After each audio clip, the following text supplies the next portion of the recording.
Good morning, everyone. It is Sunday, the 13th of November. Welcome back to the D3D4 football podcast dedicated to all things Leagues 1 and 2. We're back after a short break. Last weekend, of course, being the first run proper of the Ethic Cup, a weekend that always delivers. Some of the highlights to briefly mention: Church picking up the result of the round away at Cheltenham Town, Kings Lynn Town winning away at Doncaster Rovers, Farnborough winning at Sutton United, Chippenham Town winning at home to Lincoln City, Torquay United securing a replay with a late comeback against Derby County, and of course Grimsby Town thrashing the highest ranked side Plymouth Argyle 5-1 at Blundell Park. That really was some result by the Mariners last weekend in the FA Cup. A new weekend though, and a new set of fixtures in League 1 and League 2 for us to delve into, and there are three of us who are going to do that today. It is myself, Edward Walker, joined by David Jenkin and Harry Thomas. David, your weekends I imagine were a bit flat, but I imagine you enjoyed your midweek. Yeah, it was one of those, my friend. Almost the epitome of a high and low this week, I'd have to say. The highest of highs midweek and the lowest of lows once again. It was back down to reality when you Gillingham knocked out Brentford in the League Cup in midweek, 1-1 after a penalty shootout. They had one shot on target, Gillingham, and scored it. The stats from this game are hilariously good. Like, as a sentence, that just doesn't make sense. Like, we can't win in the league, but we can beat a Premier League team. Well, this is what I've been saying before we started. If you had a penalty shootout at the end of every game, you'd be top of the league because you're good at them. Absolutely. We'd be in the Prem in 3 years. Harry, how about yourself? Yeah, not too bad, thank you. We went to Swindon yesterday and we didn't lose, so that's always a positive. Were you in the open away end, or were you put on the side of the pitch? No, we were on the side of the pitch. Oh, you got lucky, yeah. I couldn't see anything in the first half because the sun sets over that stand. Yeah. But it was all right. That's about as much as I can say for that game, really. It was all right. With much confidence saying that, really. But, yeah, I think I saw some Bradford fans had some issues with the sun as well. They were down at Sutton, but they got a good result in the end. And Tranmere, not so much. Before we get underway, we want to extend our deepest thoughts and sympathies to the family and friends of Glyn Price, the man behind the brilliant Blue and Amber fanzine that has long been enjoyed by both fans of Shrewsbury Town Football Club and those outside of Salop as well. Glyn passed away before the weekend, and it is utterly devastating news to hear. We know well about the strong connection that he had with the Salop community, his contributions to Salopcast and other platforms, his love and passion for Shrewsbury Town and football as a whole. It's truly heartbreaking to think that we won't get to see or hear from him again. He really will be missed, and the thoughts of all of us at D3D4 Football are with Glyn's family and friends at this most difficult of times. A reminder before we get going, this podcast is in partnership with The Big Step, which tackles football's relationship with gambling. There is an excessive presence of gambling adverts within football, and The Big Step continue to do great work to raise awareness about the dangers of gambling and the impact it can have on so many people's lives. Big thank you as well to all our Patreon members. Those who sign up for as little as just £1 per month can get access to additional D3D4 daily podcast episodes throughout the week, produced by my co-host James Richards, which focus in depth on individual clubs and provide previews to some of the most eye-catching fixtures in League 1 and League 2 each weekend. You can sign up now at patreon.com/D3D4football. We'll get this going, and we will begin, as always, with the world's best third tier. League One, I should really start at the Pirelli because it was the highest scoring game, but I feel like I've started too many episodes of the Pirelli across the season so far. So instead, Harry, we're going to focus on another team in yellow that play in the third tier. Let's talk about a big win for Oxford United, who beat Port Vale by 4-0. Yeah, it was a very comfortable and probably long overdue win for Oxford, who are obviously without main man Cameron Brannigan through suspension. Carl Robinson switched to a 4-2-3-1 for the match. And although he didn't get in on the goals, my man of the match, Marcus Brown, was very impressive, playing as a 10 behind Matty Taylor, who will also be relieved to have finally netted his first league goals of the season. It was Billy Bowden who got the opener after just 10 minutes. Marcus Brown had a shot from outside the box, parried back out, and Bowden was there to finish it off before Taylor made it 2-0 from around a yard out. There was some debate as to whether he was offside, but it looks like it was just a case of Vale's defence losing the runner. I think a leg was stuck out to stop Brown from shooting, and that's actually played Matty Taylor onside. And credit's got to be given to Brown for putting it on a plate for Taylor. He won't have an easier chance this season, I don't think. The second half was then near enough a repeat of the first. Bowden scored first with a well-struck half volley before Taylor followed up with his second of the game to wrap up a very assured victory. Taylor was the closer of the two goal scorers, taking the match ball home after forcing Aidan Stone into a save with around 10 minutes to go, But I'm sure he'll just be happy nonetheless to have finally got his season going, and hopefully we'll see the return of a player that's been so important for them in the last few seasons. Do you think you take the match ball home if you've got a brace? Do people do that? Or do you normally just not only take it to get a hat-trick? No, I don't think he will have taken it home, but he'll be gutted that he hasn't had the opportunity to. I think he came quite close. I'm sure that there's been some who've tried before, especially, I suppose, if you got a third and it was offside or ruled out and you felt aggrieved, you might take it home in protest. You can't claim a moral hat-trick. I'm not buying that. If you get one that's disallowed, it's disallowed, mate. There's a reason for it. I guarantee you somebody's tried. Oh, probably. Yeah, Matty Taylor's first league goal. So he's a bit surprised to say that. I think I've seen some comments over time, maybe being a bit critical of him, wondering if he's cutting up to level. Well, I'm sorry, you don't get a guy who has scored double figures in every season he's been at Oxford United by fluke. We know what Matty Taylor is about. He is a top quality forward at this level, a real handful to come up against as well because he can be in your face constantly. He's had to fight to get back to fitness, and that red card he also got against Peterborough United a while ago didn't help matters, meant he missed a few games as well. But he's back and throwing us occasion with Billy Bowden getting the other goal. Is there anything positive to say about Port Vale in this situation, Harry? I mean, I thought Ellis Harrison looked dangerous. He played pretty well, but he was unable to turn that into a goal for them. I think the impression I get is that Vale fans aren't overly keen on backup keeper Aidan Stone. Yeah. He made a couple of good saves in the game, but I saw one of them saying before the start of the match that he conceded 11 of the last 15 shots that he'd faced before this game, and obviously he's then gone and conceded another 4 goals, so he's not covered himself in glory there. It's also concerning that James Wilson wasn't playing. It sounds like he's going to be out for a few weeks. So, yeah, other than Ellis Harrison, I don't see there being a lot of goals in that squad. And so, yeah, not overly impressed by them this weekend, to be honest. Yeah, I think I've seen frustration as well that Harrison got a late booking too, and I think we were very close to the bookings cancelling themselves out, meaning that he would have to accumulate a larger number to get suspended, and because of that yellow now, I think he's going to miss Port Vale's next game, which is not ideal for them at all with how crucial he's been to them throughout this season. And Aidan Stone had to play yesterday. The normal starting goalkeeper Jack Stevens is on loan from Oxford United, so he couldn't play against his parent club. Not really covered himself in a lot of glory there. No, I expect Jack Stevens is nailed on to be starting next weekend. I would have thought so as well. But Oxford, impressive to get a win like this without Brannigan in there. I remember seeing him midweek, him getting the goal during their draw. He's to me such a crucial player, and his importance grows even more week on week, really, with the low overall performances of the Oxford side throughout the season. But on this occasion, brace the Matty Taylor, brace the Billy Bowden, great Oxford win, and the Hughes smashing Staffordshire sides is something I've got very used to seeing from past experiences. So, yeah, good result for Oxford for sure. Another win, Harry. Exeter City 3, Peterborough United 2. Yeah, plenty of late drama in this one. A very entertaining way for Gary Caldwell to get his first league win for the Grecians. I've described it as a proper smash and grab. I think you probably agree that's a fair assessment. Exeter went 1-0 up in the first half after a Giovanni Brown corner was headed in by Timothy Dieng. But with 5 minutes to go before half-time, they informed Johnson Clark-Harris how Peterborough level after a brilliant effort from the edge of the box. Probably one of the goals of the weekend. I think we had a couple better in League Two, but not far off. Stayed 1-1 for most of the second half, but with just under 10 minutes to go, Efron Mason-Clark put the Posh in front with another good finish.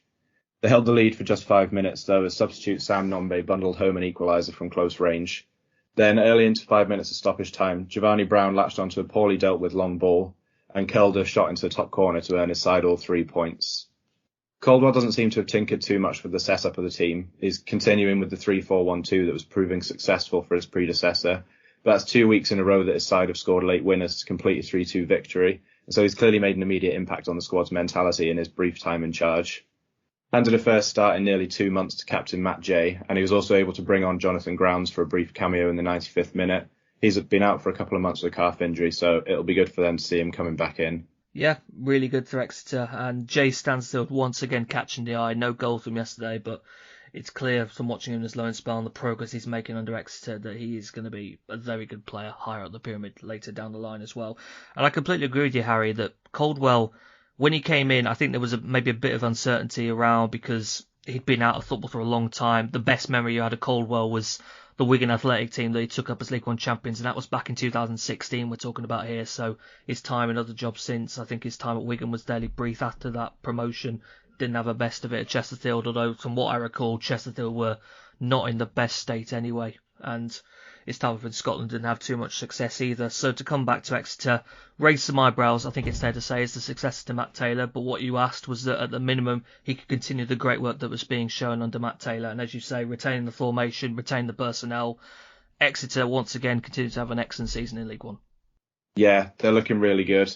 But I was going to say as well about Peterborough, they've now just got 9 points from 9 games on the road. They're looking so good at home, but still really shaky away from home. And though they're still in playoff contention at the minute, if they've got any hopes of pushing for those top 2 spots, they really need to sort that out. Is there anything you've found that could contribute to that?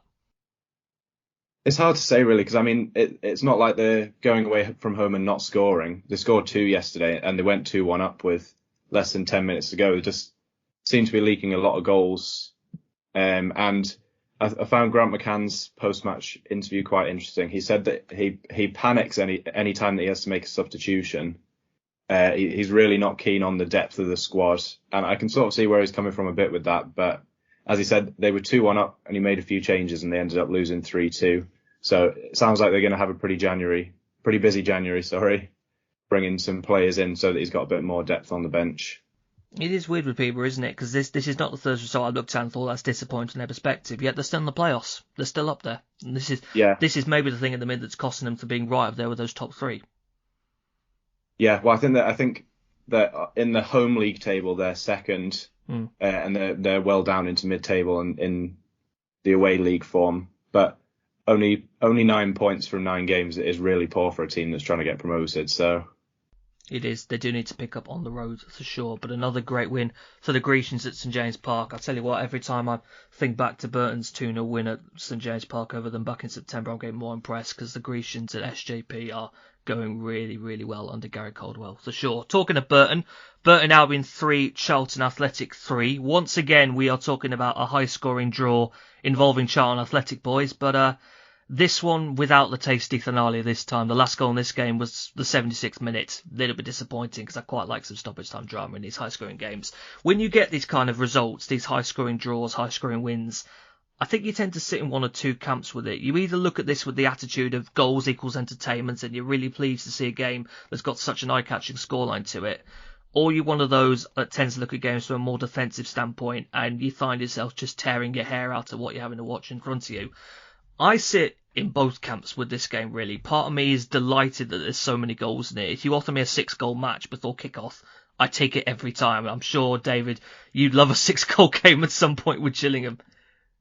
Well, that would be half of our goal tally for this season. Well, that would be our whole goal tally. It would be a whole goal tally, yeah.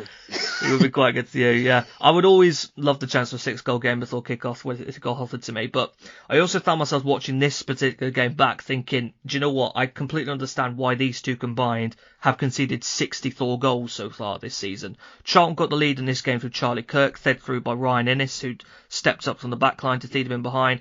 Charlie Kirk would have a second 10 minutes later. It's the kind of goal that I'm convinced I've seen Burton Albion concede at least one of every single season. Simply a long ball sent up from the back that finds the goal scorer in space inside the box to finish. On this occasion, it finds Charlie Kirk, who lifts the ball over Soljani Sinisalo to score. Burton's response is very quick. Desio Jalaja heading in a Terry Taylor free kick, and Burton would be level at half-time after Tom Hamer was basically just left alone in the box. No one went near him for the multiple seconds he was in there, and he's able to find the ball, chest it down and fire it past Craig McGillivray. Burton would actually end up turning this game fully on its head as well through Victor Adebiejo with a cracker from range. I really do appreciate Sam Lavelle just basically standing off him, giving him the chance to get the ball into his right side and shoot. A bit disappointed with Lavelle's perspective there to allow him to shoot, but a great goal from Adebiejo. And Charlton's own equaliser coming from one of their own star men, Jezran Raksaki, always impressing me whilst on loan to Crystal Palace. Played in behind by Chuck Sanike. Sinisalo off his line, couldn't close it down in time, and he gets a lob for a second time in the match. Isolated on its own, it's probably a good point for Burton Albion, who are in the midst of a very tough run of fixtures at the moment, the kind where you take every point that comes your way in this situation. With how the game played out, though, the final goal meant that Burton would take 1 point rather than 3 after turning the match on its head, so Maybe some mixed feelings, I would have thought, from those who left the Pirelli Stadium after full time, but another high-scoring game involving Charlton. Just give those guys a clean sheet, please. I'm sure Addicks fans would much rather have one of those at some point soon. David, let's talk about another high-scoring draw. Bristol Rovers 2, Fleetwood Town 2. Yeah, dramatic game here, really, especially given the dramatic late goal from Sean Rooney in the 90+9 to deny Bristol Rovers their 3 points. Yeah, 90+9. I'm convinced stoppage time goals get later and later as time goes on. Well, it seems to be here, doesn't it? Really late on. I'm not really quite sure why there was so much time added on, but well, Sean Rooney got a brace in this game. Started scoring quarter of an hour in. There was a bit of an inside the box scramble. Really poor defending from Bristol Rovers, not clearing it. Just gave him the chance to pick out the bottom corner, give them a 1-0 lead. The gas kind of stepped up after half time, levelling through Josh Coburn after Collins played a ball across the box following a really wayward header from, I can't remember which Fleetwood player it was, but it was just a really poor header that just goes straight to Collins. Not great play and a big mistake that cost them a goal. Rovers would double their tally for the day when Aaron Collins hit 10 minutes from time, assisted by a really good pin-perfect cross from Sam Finley. It really looked like all 3 points were, and I feel like I'm continuously saying this for League One games, but it really felt like that all 3 points were going to stay with the home side. Until unbelievably 9 minutes into extra time when Sean Rooney would be the first to rise to a header, heading into the bottom corner to rescue a point for Fleetwood. I mean, from a Bristol Rovers perspective, very disappointing in this game. And I'm sure they would have wanted to bounce back from that midweek defeat to Derby. But from a Fleetwood perspective, they're going to take that all day, every day, aren't they? That's 4 games unbeaten in the league now and looking really strong under Scott. They are going to take it from, I think it was last weekend, that defeat at Derby County, and disappointing here. Of course, all the build up to this was the fact that the two managers in the dugout, this was Joey Barton against Scott Brown, which we had a bit of a tasty experiences with when those two were up in Scotland, certainly. Barton with Rangers, Brown with Celtic. I'm not sure it was quite a feisty affair on the touchline this time, but I've got it down here that Bristol Rovers had 4 yellow cards and Fleetwood Town had 2, with both goalkeepers getting booked. It's not every day you see that, is it? I feel like it's probably one of 2 reasons. It's most likely a bit of time wasting there, I would have thought. Probably some Belcher in particular, I would have thought. Maybe late into the game. I'm not quite sure on that. It was in the 91st minute he got the yellow card, so perhaps so. I suppose we've got to really talk about Sean Rooney, though, David, who was the man of the moment here with his 2 goals.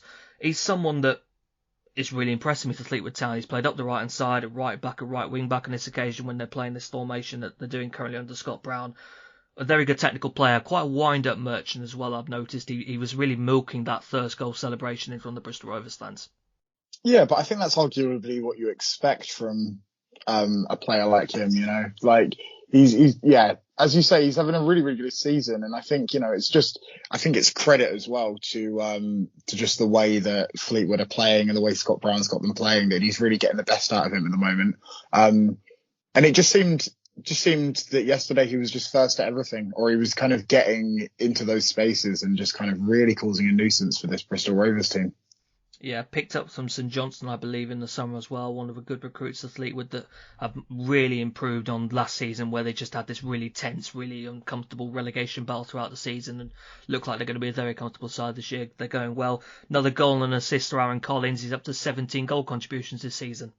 He's just having a phenomenal term, and Bristol Rovers need to keep him under lock and key during this January window. It's a travesty. There's going to be people sneezing around him. Absolute travesty that he wasn't included in the Welsh World Cup squad. Well, yeah. Given his form in the league, it's a travesty. Well, perhaps, but I think Wales' forward list probably means he's a bit low down the pecking order, which is a bit of a shame, but there's a bright future in him. I think he's still only 25 years old, so plenty of time still to go through him. And I remember when he signed last season when Bristol Rovers were in League Two, having come to Forest Green Rovers, thinking that was going to be great, and he had a brilliant output last year to the team that went up on the final day. And he's just continuing that into this year. He's the star man for Bristol Rovers, for sure. David, a win to talk about away from home. MK Dons 1, Derby County 3. Yeah, I mean, MK Dons were looking to secure their first home win since August, when they beat Port Vale 2-1 at that point. Unfortunately, this wasn't the occasion for that. Derby had a goal cancelled out early on in the first half for offside. I'm not really sure it was offside, but having seen the highlights, but I'm not really sure the angle of the camera really gives you full picture on it. Having spoken with some Derby fans on my train back home, it sounded like it wasn't. They were pretty convinced. I mean, later on in the game, it kind of evens itself out, as I'm sure you'll find out in a moment. But MK Dons would open the goal scoring record for them. Where was the Derby team for this? I'm not sure.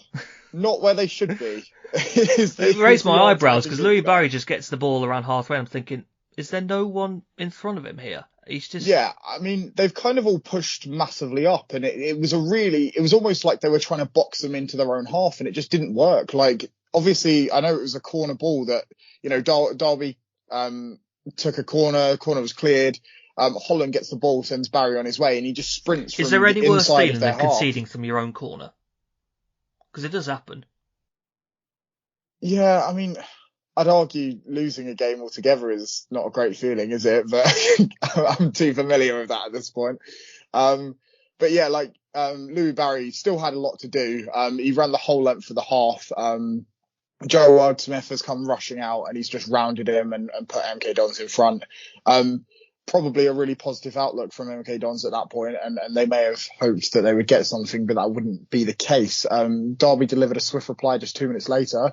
Conor Hourihan's corner found Hayden Roberts with his first goal for the club. Things just really didn't get any better for MK Dons, and their season is continuing for woes. Derby would find a second 8 minutes after the break. James Collins' close range volley would double their lead. However, it's worth noting that there was some controversy around this one, similarly to the first one. Ball goes in the net, linesman flags for offside, but the referee gives it this time. Are you agreeing with that? I felt, if anything, it would be the opposite way around. I felt the first one wasn't offside and the second one was. So I'd imagine in that sense, it's probably balanced and justified that there probably should have been at least one goal out of the two, maybe not two in the end. But, having seen the highlights, it does look like he's come back from an offside position. But, the referee's given it in the moment and that's that, isn't it? I mean, Derby County scored a third goal to cap off a pretty decent away performance for them. And Nathaniel Mendez-Lang had a really smart 1-2 with Bird to help him cap off a move with a low finish to the bottom left corner. Just a little word on MK Dons as well. I mean, they have the worst home record in the league by some way. Only 4 points at home, 1 draw and 7 losses in that time at Stadium MK. And if they want to get anything out of this league season, or at least stay in this league, then that needs to change big time if they want to do anything this season. Yeah, the pressure continues to be on Liam Manning and just the MK Dons season as a whole. It's really not going to plan. Derby, my main conclusion with them is that Nathaniel Mendez-Lang is different gravy. He's phenomenal. He's been sensational for them on the right-hand side. He shouldn't. I would argue he should be in a championship side. I mean, he shouldn't be playing in League One. There's a bunch of players this season in League One that should not be playing at this level and should be playing higher. But maybe that just shows the quality of League One and how much League One has kind of come on leaps and bounds, especially in the last 3 or 4 seasons. Yeah, really big win to Derby. Special mention to Jake Rooney as well, playing in the heart defence. I believe it's his first league start of the season as well. Young lad, playing in the centre of defence alongside Hayden Roberts and Craig Forsyth. I mean, Derby are pretty light on options at the moment. I think I remember hearing they've got about 15 fit senior players at the moment. So to pick up the win like this is good, and they need to build on it more because they've got some tricky games coming up now. But into the playoffs at the moment, a win away from home for Wycombe Wanderers. Forest Green Rovers 0, Wycombe Wanderers 2. First half goals from David Wheeler and Gareth McCleary. Both of them very good hits. I particularly like McCleary's with the outside of the boot technique. That's a great goal from him. It's yet another difficult result for Forest Green Rovers, who still have just a single league win to their name since the 6th of September. The fact they are down the bottom of the table, having a difficult time of things, sadly just doesn't come as a shock to me. Unlike other sides we've seen promoted from League 2, Forest Green Rovers have simply not been able to start this season with the same group that finished the last one. I simply put don't think this squad is up to scratch to retain League 1 status in its current form. Harry Boyes and Corey O'Keefe are not Nicky Cannon and Kane Wilson. They were never really going to be. Harvey Bunker was a player I sometimes forgot was even part of Forest Green's squad last season. He barely featured at all, and now for the last 2 weeks you have a 19-year-old still vastly inexperienced at the level, having to play a lot of minutes in key midfield or defence roles. It's just doesn't really feel ideal for Forest Green Rovers. Wycombe, I struggle to have a really strong opinion about their trajectory at the moment. I make it 14 points in the last 21 available, which is a very good return. But there are some frustrating individual results in that run as well. I feel like we're not having enough complete 90-minute performances from Wycombe to get them right up towards the top. They seem to be stronger in the first half of matches a lot of the time than they are in the second half of games. Josh Scowen back for this one at the new lawn. Really good to see. He's a player I think adds a lot to that midfield unit for them. I do still look at that squad overall that the Chairboys have and worry about what could happen if they were to lose Sam Vokes for another spell like we've previously seen. It feels to me like they haven't best prepared to deal with this possible absence, and I feel bad criticising Wycombe Wanderers after what was a really good win on the road, but I do it because I put really high standards onto Wycombe Wanderers now, knowing all that they've achieved under Gareth Ainsworth in recent seasons. This season at the moment just feels a bit flatter by comparison right now. My focus and interest has been probably elsewhere on other League One teams than Wycombe Wanderers up to now. With the games they've got coming up in December and into the new year, however, that could well change. We'll have to see. Harry, Accrington Stanley 0, Sheffield Wednesday 1. Well, it was another loss for Stanley, another win for Wednesday, neither of which would be overly surprising to those listening. But a closer game than I was expecting, to be honest, between two sides who are experiencing very differing fortunes at the minute. The only goal of the game came about halfway through the first half. Barry Bannon fizzing a brilliant pass into the box, which was chested down by Michael Smith and emphatically finished by Alex Myson. Speaking of players who are too good to be in League One, I know he gets brought up nearly every week, but Barry Bannon is just incredible, and he doesn't seem to be repeat, a drop in form at any point. It's just relentless. Wednesday probably should have had more than the one goal. They'd already had a Michael Ahikwe header cleared off the line, and Faseo Deli-Bashiro will have been frustrated not to hit the target after Lee Gregory had beaten Toby Savin to a ball that had taken him a long way off his line. Stanley had chances of their own though, and David Stockdale was made to work hard for his 9th clean sheet of the season. Although it's another loss, I think that Accrington Stanley do deserve some credit for pushing one of the league's best teams and restricting them to just one goal. I think their last 4 or 5 losses before this had all been 3-0 or 3-1, and so to lose 1-0 I suppose is an improvement. In his post-match interview, John Coleman said he feels that his team have turned a corner, and their next few games are coming up against teams that are a bit closer to them in the league, so it'll be interesting to see if he is right on that. I think probably more concerning for Stanley is the mounting injury list. Top scorer Sean McConville came off after just 20 minutes, and Joe Pritchard also didn't come back out for the second half, so hopefully that one's nothing serious. Wednesday were without a few key players of their own, the likes of George Byers and Malik Wilkes not in the squad, but Darren Moore will be happy to see his side end a very busy week with 3 points. They've actually now won more games away from home than they have at Hillsborough this season. So with Ipswich only drawing as well, sorry for the spoiler there, they're now just 1 point off the automatic spots, and so that race for the top 2 is really continuing to hot up. Have they genuinely won more games away than at Hillsborough? Because I think they've been phenomenal at Hillsborough. They have, yeah. Wow. I didn't write down the numbers, which I should have done, but I think it's that's really, really impressive for Wednesday. And I mean, this weekend's been perfect for them because we will touch on it. The top 2 both drew, so they've closed the gap, and it's brilliant now for them. I suppose the man of the moment in this game really is Alex Myton, who's on loan from Nottingham Forest. I think he's a bit like Malik Wilkes, really. He's had his opportunities limited because the formation Sheffield Wednesday played a lot of the time doesn't really suit him. The guy's suited to a winger role, and when they play a formation that uses wingers, you get the best out of him. A goal for him on this occasion, I think it's 2 in his last 2 games. He got one in the FA Cup against Morecambe as well. It's a bit of a rubbish goal, this, let's be honest. I'm looking at Toby saving the Accrington goalkeeper and thinking, oh, you've let go through you there. Yeah, I mean, it was a powerful shot, but it was straight at him. It wasn't into the top corner or anything. It was just hit it as hard as he can and hope that the keeper can't get there, and he didn't. So, and then he had an absolute moment of madness in the second half, and he was very lucky that Deli-Bashiro didn't have his shooting boots on, or it would have been 2-0. But good for Alex Myton, though, and I love the sight of a packed Coppice Terrace at Accrington Stanley with the Wednesday fans. They took as many as they could. They always do, Sheffield Wednesday. And you look at that Coppice Terrace behind the goal, it's just a sea of heads. I love it. Yeah, it's can't brilliant. Beat it, can you? And it's even better when they score in front of that and the limbs come out as well. It's fantastic. Really good. Another great win for Wednesday, and really good with the results elsewhere as well. They've closed the gap to second place to 1 point now. Really, really going well for them. David, Shrewsbury Town 0, Barnsley 1. Yeah, Barnsley coming out winners in this one, making good on superb away form so far this season. Only Ipswich, Sheffield Wednesday and Plymouth performing better on the road in the league. The only goal of the game from this one coming from an early Adam Phillips effort 10 minutes in after Devante Cole shielded the ball really well from a Harvey Kane pass, played in Phillips, comes off the defender and he just tucks it into the bottom corner. Both sides had a lot of chances throughout this game with efforts from Ryan Bowman and Slobodan Tedic on the other end. Shrewsbury just really didn't have much luck breaking down League One's best defence here. Barnsley taking all 3 points back to Oakwell. It just... not for effort and not for trying, but I think once that goal went in for Barnsley, they kind of just sat back and Shrewsbury just didn't have enough to be able to break them down or kind of offer anything extra. And Barnsley have kind of continued their fantastic away form this season where they've taken 14 points on the road. Yeah, a bit of a unhappy incident right at the end. I think it was sort of 96th, 97th minute. Shea Junkley challenging Brad Collins, the Barnsley goalkeeper, to the ball. Very unhappy with the challenge on him. I've got it down here as yellow cards. There ended up being 3 yellow cards. One to Dunkley, one to Lee, one to Brad Collins as well. Yeah, they all got the handbags out at the end, yeah. Yeah.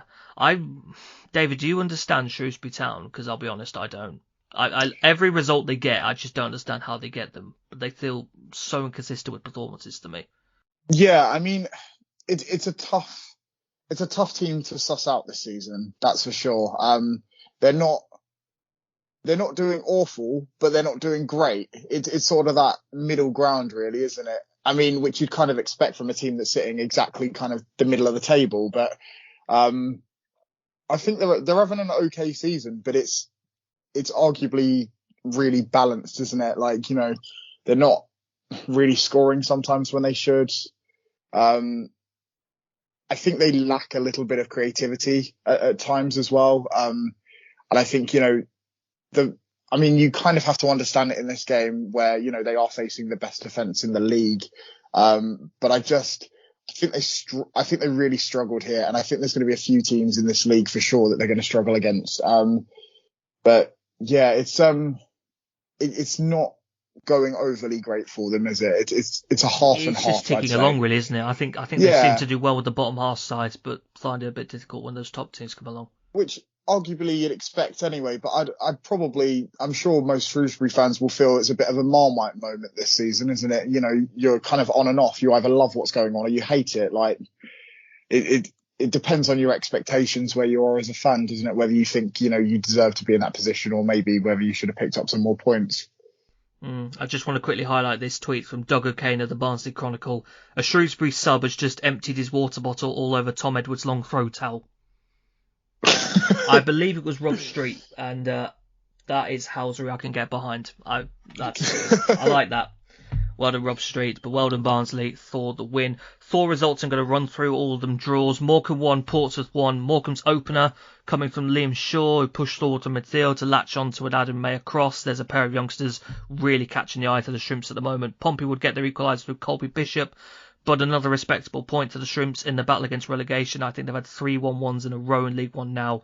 Morecambe, I want to talk about you more. Can you start having a result that's either a winner or a defeat, please? Because I feel like I'm just putting you at the back end of the minute with your 1-1s, but I'm sure we'll get a chance to talk about the Shrimps a bit more. Apparently Derek Adams' interview was an interesting affair. I think he basically said he's got no hope in January because there's basically no money. So a bit of an interesting situation maybe for Morecambe at the moment, but a good point there, I would have to say, against Portsmouth in their battle for survival. Ipswich Town 1, Cheltenham Town 1. The early opener for Ipswich Town, Luke Walterden from a corner. Ryan Broom would grab an equaliser for Cheltenham. A low shot from the right that went in off Christian Walton, which is a bit disappointing for a goalkeeper I put high standards on. This game was 29-3 in terms of shots, but only 4-1 in terms of shots on target, so Cheltenham managed to get the job done with a great point away at Portman Road. Ipswich did see both Marcus Harness and Panucci Kamara hit the woodwork during this game. Not an ideal point with Sheffield Wednesday's win. They're right behind them now. And the league leaders, Plymouth Argyle, also drew 1-1. This one away at Lincoln City. They had the lead, the league leaders did, through a low drive from Adam Randell, but Lincoln would get level in first-half stoppage time through Max Sanders in midfield. Lincoln City have played all of the top 3 now this season. They've taken 5 points from them in total. They had a win at Ipswich Town and home draws against Sheffield Wednesday and Plymouth Argyle.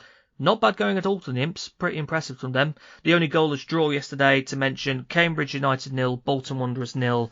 Bolton finishing the game with 10 men after Carl Dempsey was sent off for 2 yellow cards. We'll run through the League One table to finish. Plymouth Argyle with a draw, still top of the pile, 42 points from 18 games. There is a 4-point gap at the minute between them and Ipswich Town, who have 38 from 18. Sheffield Wednesday, after their win and the draws above, the gap's now 1 point between second and third. They're on 37 from 18.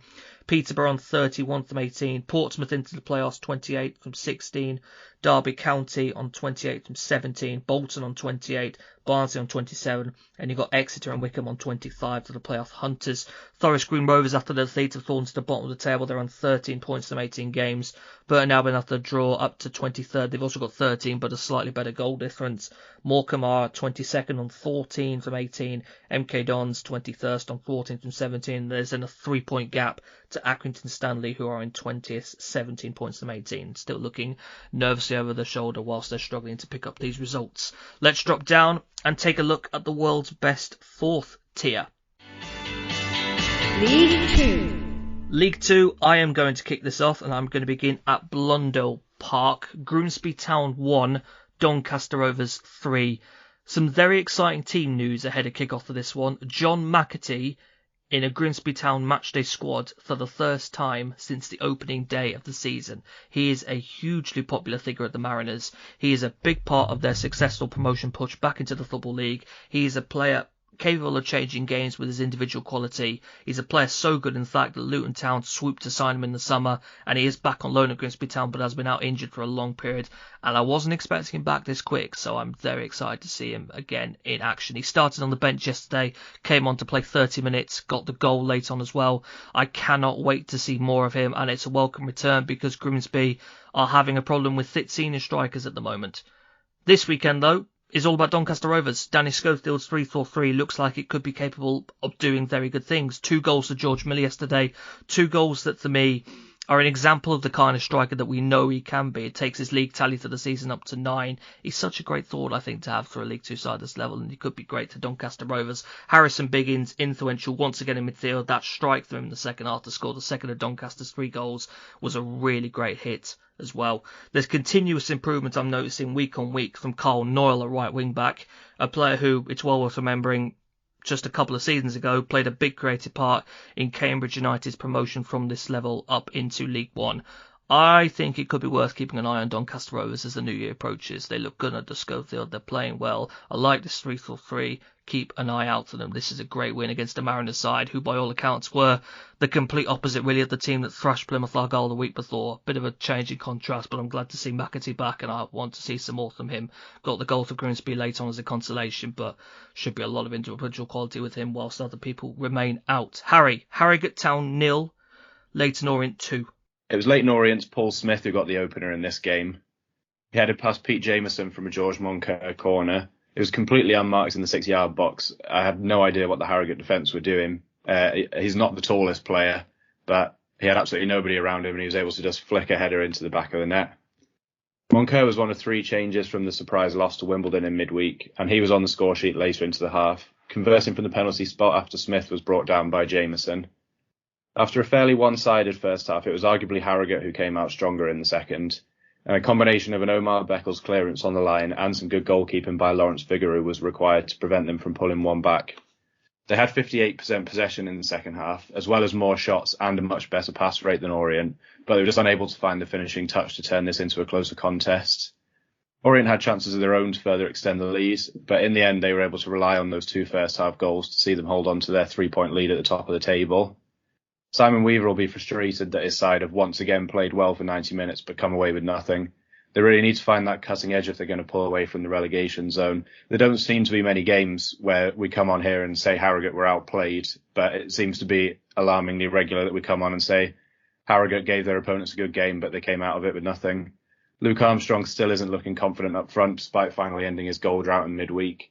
And the main bright sparks in the team seem to be loanees Kane Ramsey and Matty Daly. As we all know, you can't be relying on loan players to carry you through the season.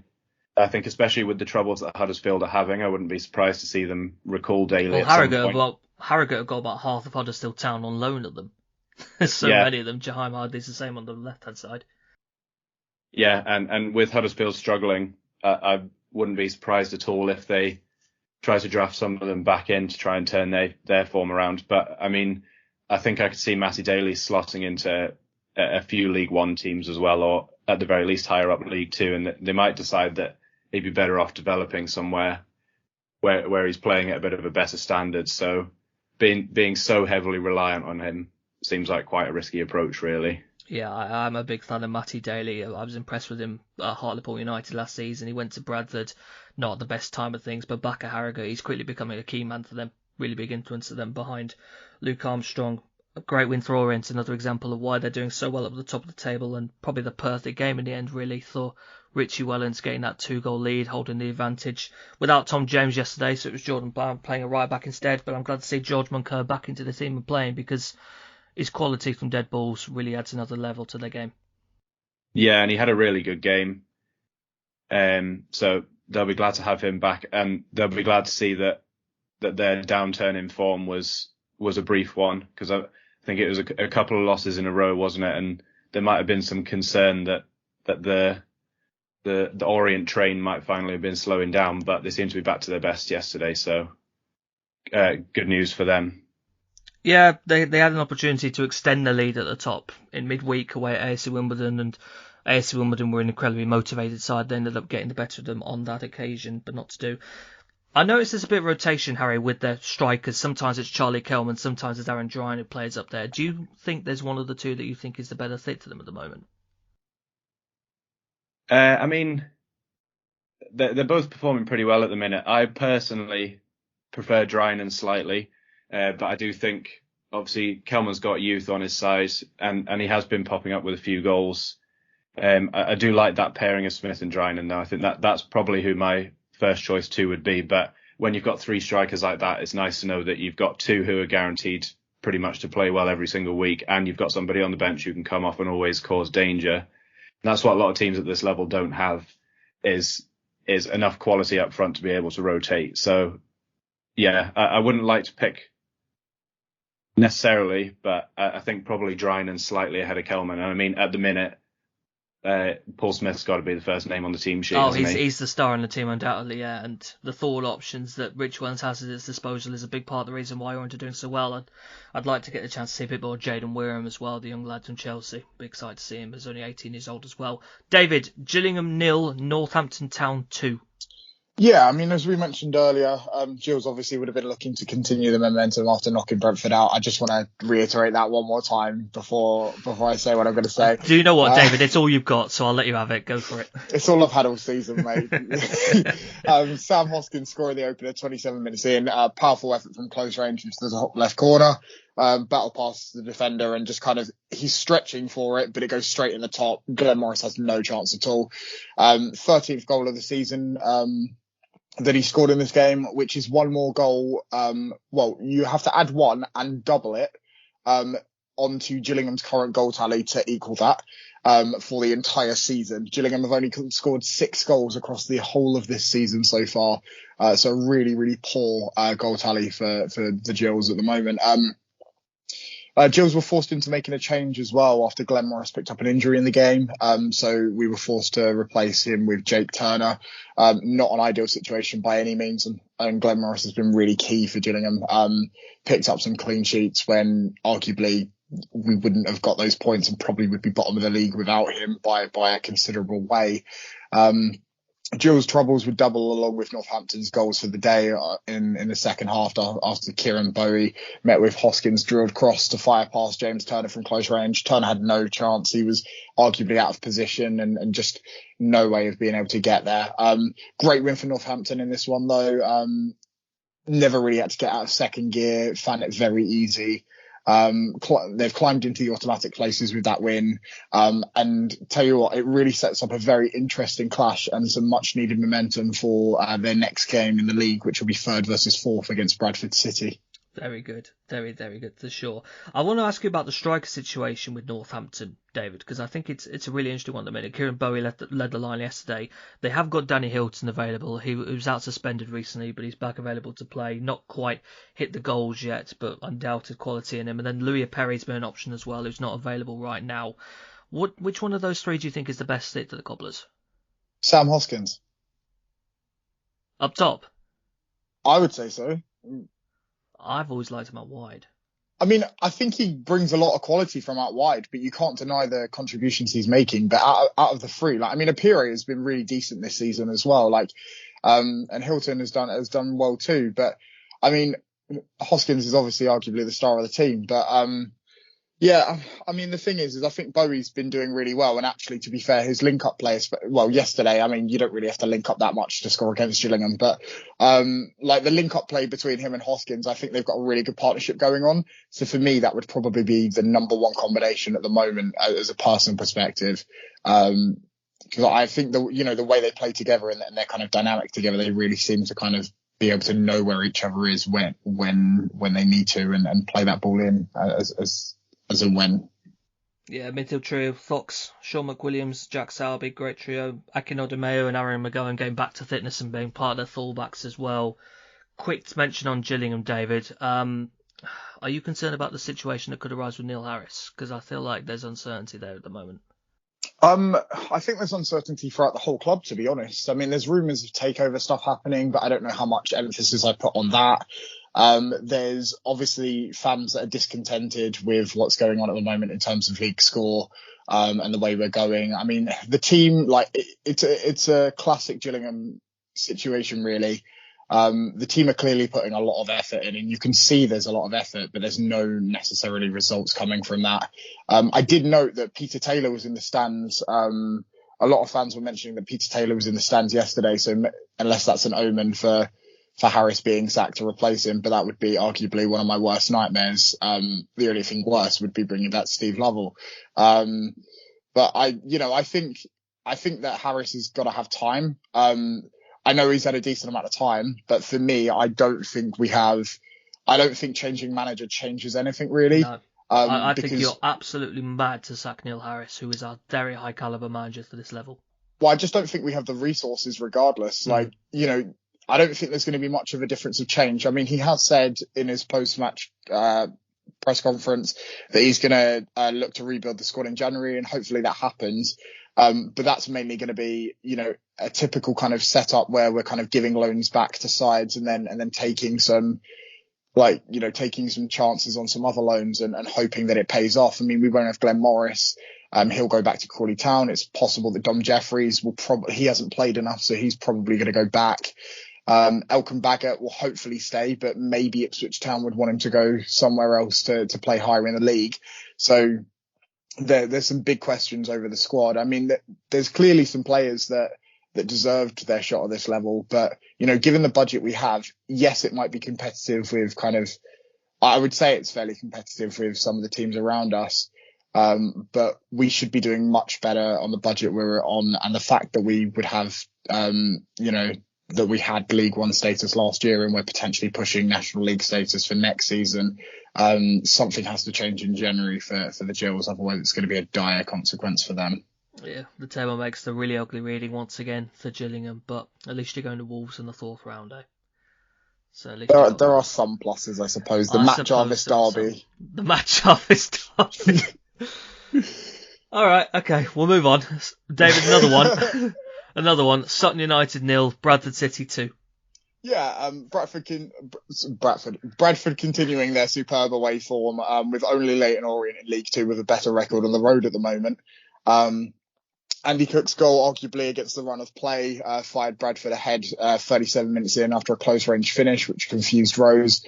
It's kind of come from a shot that's sort of outside the box. It's heading one way. The keeper's kind of positioned himself for that.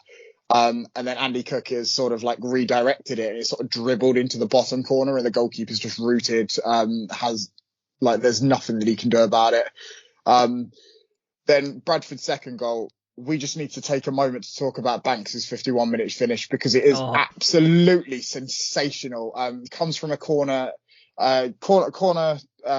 played, passed out, passed across to Banks, and just across the keeper into the top corner. If you haven't seen it, please go and see it. There's an angle I've found of it from behind it as well, and the way it loops into the top corner. Oh, brilliant. It is easily my goal of this week. Like, it was an absolutely peach of a goal. Like, so well taken. Like, absolutely hands together for him. What a great finish, and what a great win for Bradford. A bit worried about Sutton. Not a great result for them. Home form not particularly great at the moment either. They're kind of sitting mid-table in terms of home form, and their away form is dire as well. You know, around the likes of kind of Harrogate and Gillingham. So they're probably going to want to be picking up some points soon. Yeah, Sutton are once again looking threadbare. They lost Kobe Rowe. They've had to have Enzo Baldwin playing a right back, which is not his best suit. Joe Kitts had to go to centre back, still having to play Adam Lovett in midfield, and they've still got Omar Bagil out suspended at the moment. Bradford, what a great win. That Scott Banks goal is just, as you say, David, sensational. I'm a really big fan of him on loan to Crystal Palace, and he's stepping up because they've lost Tyreek Wright recently. He's been unavailable because of injury as well, so he stepped up well there. The thing I love most about the goal, if you see the Thor clip, is not only the goal, but the fact that one of the guys celebrating in the away stand falls over the barrier in front of him and comes onto the pitch. Amazing. I love celebrations like that. Fantastic. And I think the other thing for Bradford here as well is this is definitely, I think, similarly to Northampton, much needed momentum for them, considering their next two games. They go to Northampton. Well, they've got Northampton and then they've got Leyton Orient away. So they really needed the momentum in this one for two giant fixtures in League Two. And they should hope to have Matt Platt back as well, who was suspended for this game after 2 yellows. Newport County 1, Stockport County 2, a comeback win for the Hatters, another victory for them. Newport's opener coming from Aaron Lewis, not Adam. I have checked this so many times. It is so annoying that Newport have two A. Lewises that are wing backs. It frustrates me so much, and I always forget which one is which one's number 40 and which one's 27. It's so annoying, but it's Aaron Lewis who gets this goal to Newport, sliding at the back post after some really great work by Newport's number 9, Omar Bogle, to make space for a low cross that went across the box. Chris Hussey would get the equaliser to Stockport with a free kick from far out on the right, looped over everyone as it was delivered in and ended up in the net. I guess it's one of the advantages you can have from in-swinging deliveries, that it just ends up going all the way. It was a bit of a funny situation, really, and I don't think the goalkeeper for Newport has covered himself in much glory in that situation. And who else but Paddy Madden to find the Stockport winner. His shot at the back post turned into net by Priestley Farquharson, who just made a complete lash of trying to clear it off the line, really, to give Stockport the victory. Stockport have had a single defeat in all competitions since the beginning of October. They've had 5 league wins in that time as well. This 3-5-2 they've got is really clicking. Chandler's making great use, I think, of having Chris Hussey and Aku Wright as the technical mobile outside centre-backs. Hussey, naturally a left-back or a wing-back. Aku Wright, naturally a midfielder, but they suit these centre-back roles. I'm very excited about recent developments they've had in the wing-back department. Macaulay Southam Hales is back playing. He made his return last week during Stockport's thrashing of Swindon Town in the FA Cup, and he started again here. This formation, this 3-5-2, just feels perfect for him. The chance to absolutely fly at the right flank with solid support in both Aku Wright behind him and Will Collar alongside him. It should be a great fit. Paddy Mann's in fine thorn up top as well. His strike partner, Carl Wooten, probably runs a bit under the radar because of Madden, but he can be a problem for oppositions himself. Stockport up into the top half. They're in fine form.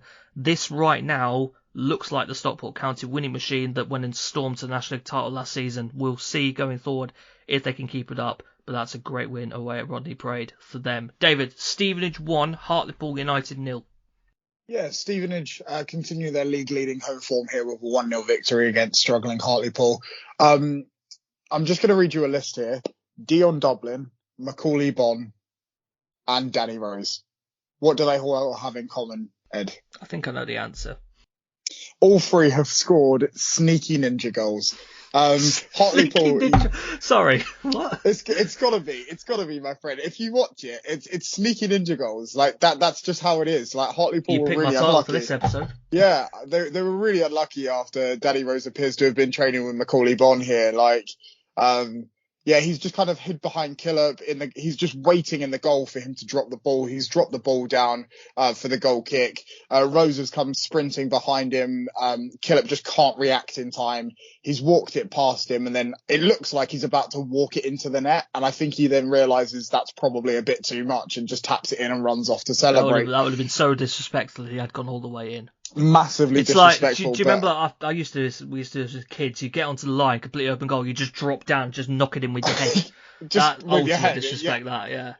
absolutely. But it looked like he was going for that, but thankfully he kind of didn't. I imagine he would have got a lot of flack if he'd done that. Probably not just from the opposition fans, but maybe from some of his own too, just for the sheer housery of it. But I think, the general housery of this goal was quite significant. I think it's genius. I think it's such a smart idea. If keepers aren't going to check on the shoulders, they get what's coming to them. I just find it so interesting that it's happening more I think it's happened more regularly in the last 2 seasons than I think it ever has before. Like, that's 2 in 2 seasons that's happened. But, first time that of recent times was Macaulay Bonne versus not Shrewsbury, Sheffield Wednesday with Bailey Peacock Farrell. But yeah, I mean, Hartlepool really struggling at the moment. And I mean, their away form, it really indicates that they've only had 2 points on the road, absolutely no wins. They've only had 2 draws and they've lost 7. I mean, the home form isn't great either. Only 2 wins at home, 4 draws and 3 losses.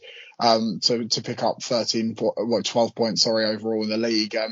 Something really needs to change for them. I mean, Stevenage, arguably quite a fortunate situation here. From what I understand, Hartlepool were really in this game until that decisive goal in the 79th minute.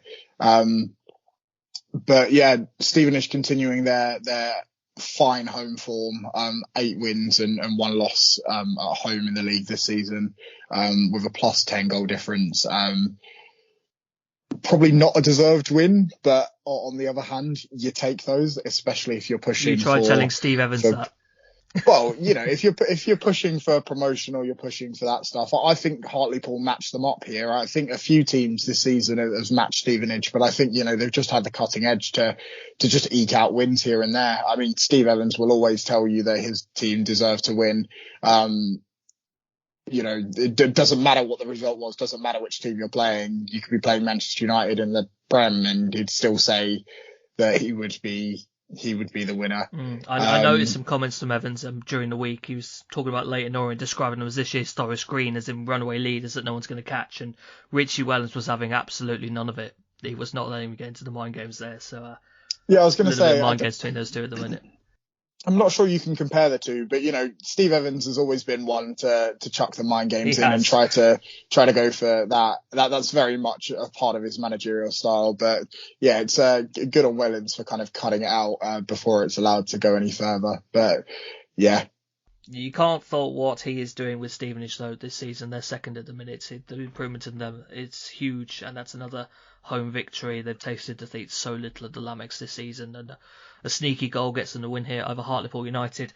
Yesterday, I made the trip down to Broadfield Stadium to go and see Crawley Town 1, Barrow 0. My main conclusion from this trip down south: Lewis Young deserves the Crawley Town job on a permanent basis. Crawley have suffered a couple of defeats recently in the Cup, but they are still yet to lose a league game under him. And with this win, they've now collected 11 points from a possible 15. It's a brilliant return. Crawley had to work for this one against Barrow, though. They had a fast start and an early goal from Ashley Nadazan. Barrow would grow into the game, though, and they kept knocking during the second half. They came very close with a scramble after a cross slipped under Ellie Balcom was cleared away. I remember the Barrow players certainly being unhappy that there was no penalty awarded from that sequence either. That was very unfortunate with that. Crawley dug in, however, and were able to secure the victory. Under Lewis Young, they really have gone back to basics, and rightly so.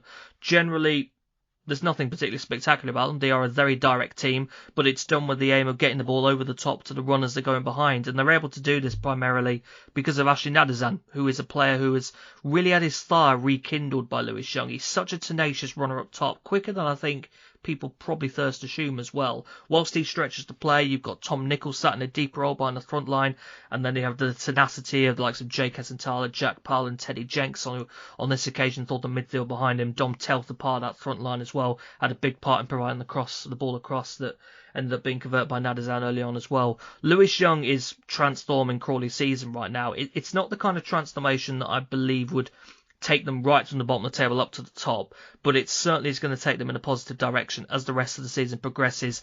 If I had one question with Crawley Town right now, what's the best centre-back partnership to take them forwards? Crawley have gone through a lot of names in that position so far across the season. Availability's played a big part in that. They had Joel Lynch and Ludwig Francelet yesterday as the centre-back partnership. The latter, Francelet in particular, really caught my eye with his performance. Is it these two or maybe a different combination that is the best pair Crawley can use for the rest of the season? Centre-back's that kind of selection that you want to be able to pick consistently across the season, give that pair or trio a chance to become really familiar with each other's game and the communication between them. You don't want to have to chop and change this each week if you don't have to. I feel like Dion Conroy could be one of the two in that best partnership for me. He was a high caliber signing, I think, during Crawley's summer window, but he's not available to play at the moment. Let's hope we can find out over time who that best partnership is. But for now, Crawley Town, get that announcement done. Get Lewis Young as permanent manager. He is changing your season and he fully deserves it. Harry, Crewe Alexandra 1, Colchester United 0.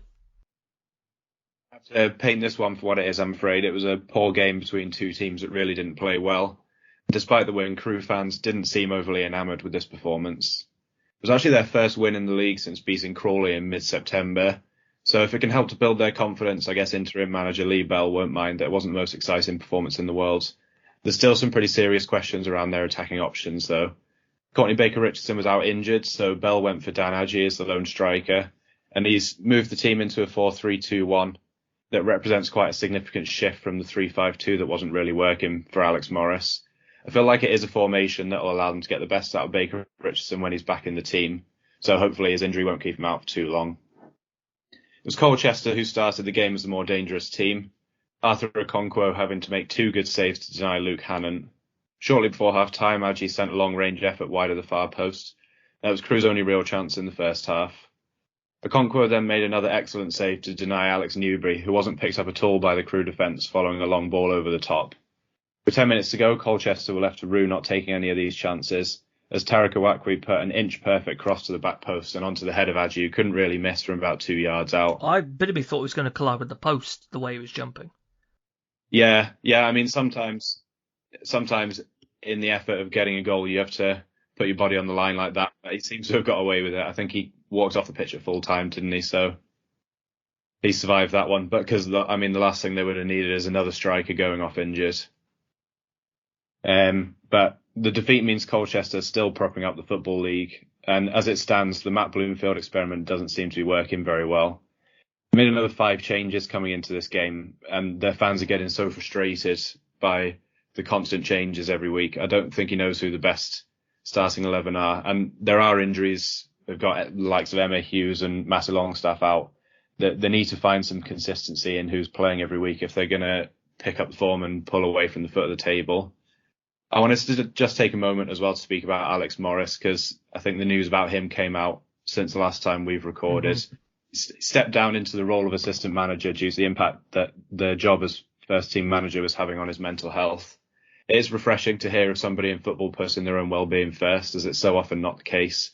And I hope that now the directors and the rest of the coaching staff will be able to give him the support that he needs to start enjoying his role at the club again. Because I know he's had a hard time this season, but he lives and breathes Crewe Alexandra, and it wasn't nice to see him having to step down because of the impact it's having on his health. Yeah, our best wishes are with him for sure. And on this occasion, his team emerged victorious under Lee Bell. I think the importance of Arthur Okonkwo really was highlighted.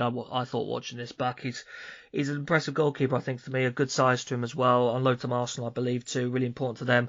Guy who keeps catching my eye as well for Crewe is one of the very young players coming through. Joel Taberner playing in an attacking midfield role. He was one of those playing behind Dan Adjei on this occasion alongside Basala Sambu.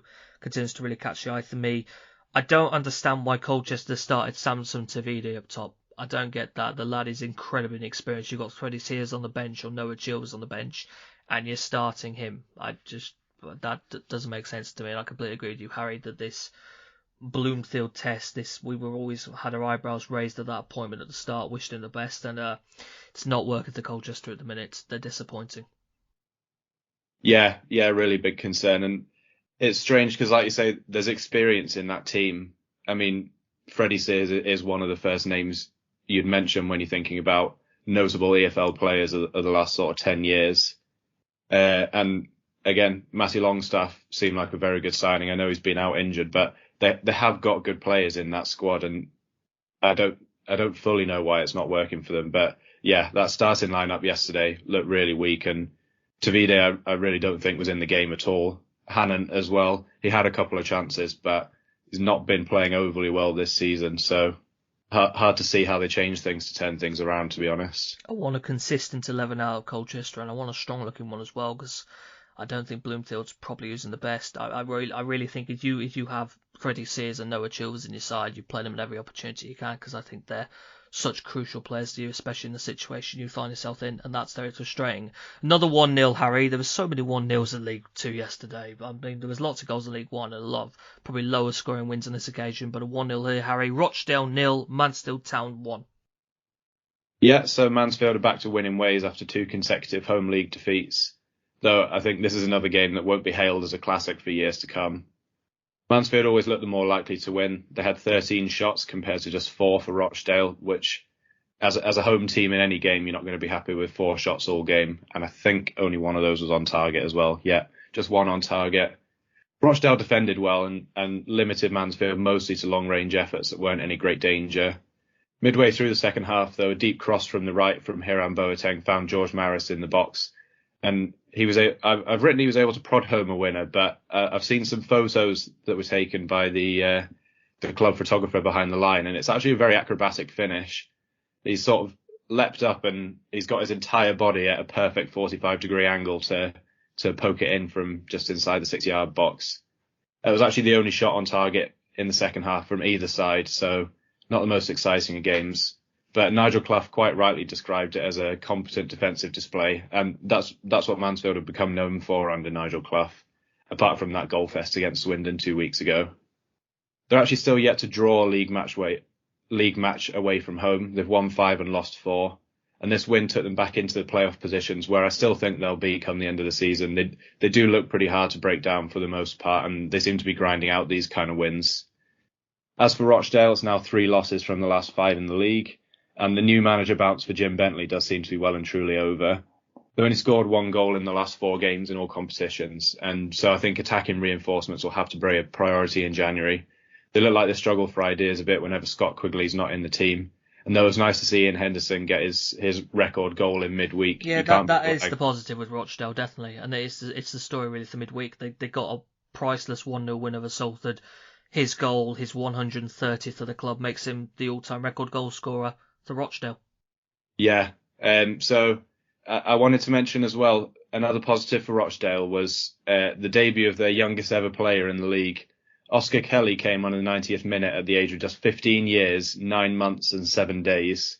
So to put that into perspective, Ian Henderson had already been playing professional football for over 4 years and had nearly 70 appearances to his name.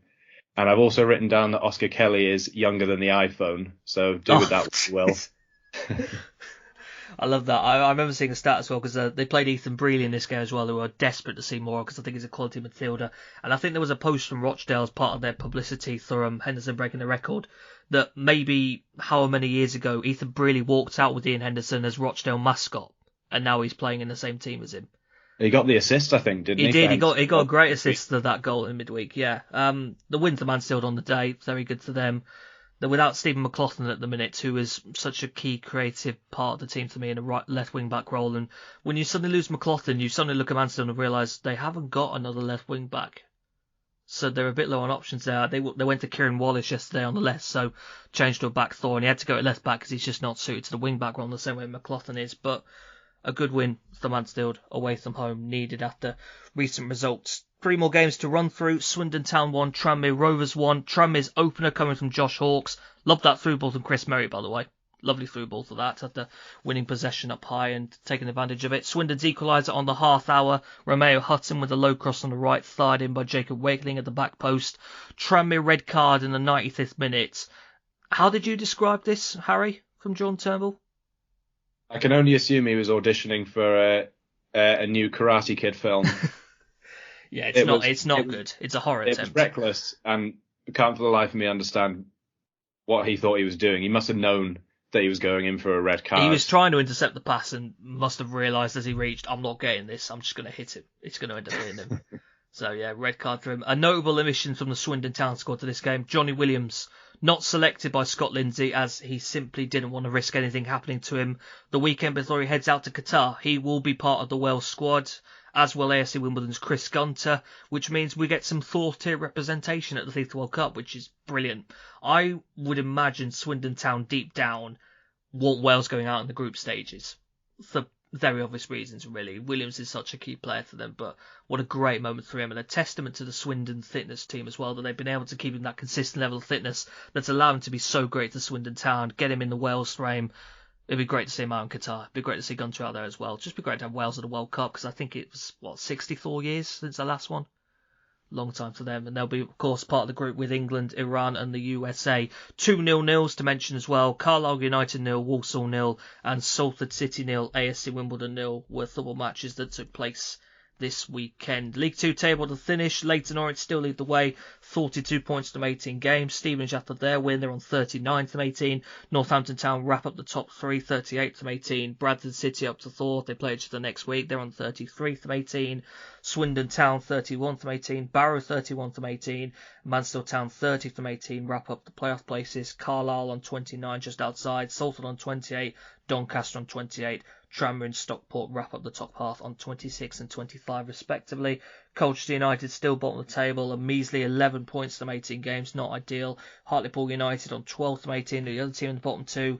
Gillingham are just outside on 13 points from 17 games. I'm not looking at that goals for tally because it just depresses me. Harrogate Town on 13th from 18, Rochdale on 15th from 18, Newport County 19th on 16 from 18. That's going to wrap up this episode. It was a really enjoyable one. Thank you very much, David Jenkins and Harry Thomas, for your contributions today.